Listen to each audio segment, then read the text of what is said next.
بسم اللہ الرحمن الرحیم۔ مٹ گئے مٹتے ہیں مٹ جائیں گے ادا تیرے، مٹ گئے مٹتے ہیں مٹ جائیں گے ادا تیرے، نہ مٹا ہے نہ مٹے گا کبھی چرچا تیرا، تو گھٹانے سے کسی کے نہ گھٹا ہے نہ گھٹے گا، تو گھٹانے سے کسی کے نہ گھٹا ہے نہ گھٹے گا، جب بڑھائے تجھے اللہ تعالیٰ تیرا۔ عقل ہوتی تو خدا سے نہ لڑائی لیتے، عقل ہوتی تو خدا سے نہ لڑائی لیتے، یہ گھٹائیں اسے منظور بڑھانا تیرا۔ معزز سامعین، آج ہم اس ویڈیو میں ذکر کریں گے اسلام کے ایک ایسے دشمن کا جس کے بارے میں حضور صلی اللہ علیہ وآلہ وسلم نے فرمایا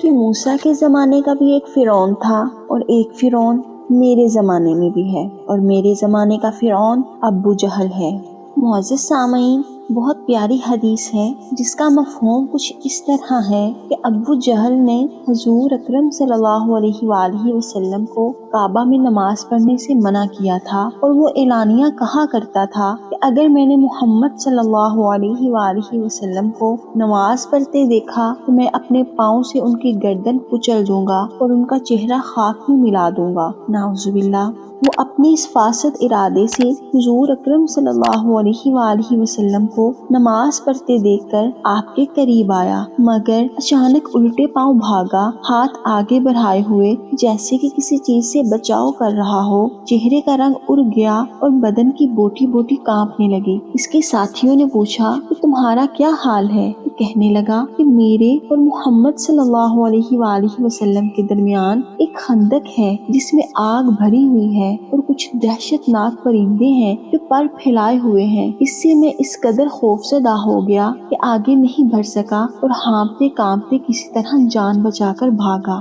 نماز کے بعد جب یہ سارا ماجرا حضور صلی اللہ علیہ وآلہ وسلم کو سنایا گیا تو آپ صلی اللہ علیہ وآلہ وسلم نے فرمایا، اگر ابو جہل میرے قریب آتا تو فرشتے اس کے ٹکڑے ٹکڑے کر دیتے۔ اس کے بعد بھی ابو جہل اپنی خباثت سے باز نہیں آیا اور حضور صلی اللہ علیہ وآلہ وسلم کو نماز پڑھنے سے منع کرنے لگا۔ اس پر حضور صلی اللہ علیہ وآلہ وسلم نے سختی سے اس کو جھڑک دیا تو ابو جہل نے غصے میں بھر کر کہا کہ آپ صلی اللہ علیہ وآلہ وسلم مجھے جھڑکتے ہیں، حالانکہ آپ صلی اللہ علیہ وآلہ وسلم کو معلوم ہے کہ مکہ میں مجھ سے زیادہ جتھے والا اور مجھ سے زیادہ بڑی مجلس والا کوئی نہیں۔ خدا کی قسم، میں آپ کے مقابلے میں سواروں اور پیدلوں سے اس میدان کو بھر دوں گا۔ اس کی دھمکی کے جواب میں اللہ رب العزت نے سورہ الگ کی چند آیات مبارکہ نازل فرمائی جس میں ارشاد باری تعالیٰ ہے، ہاں اگر ابو جہل باز نہ آیا تو ہم ضرور اس کی پیشانی کے بال پکڑ کر جہنم میں کھینچیں گے، جھوٹی خطا کار پیشانی کو۔ تو اب وہ پکارے اپنی مجلس کو، ابھی ہم اپنے سپاہیوں کو بلاتے ہیں۔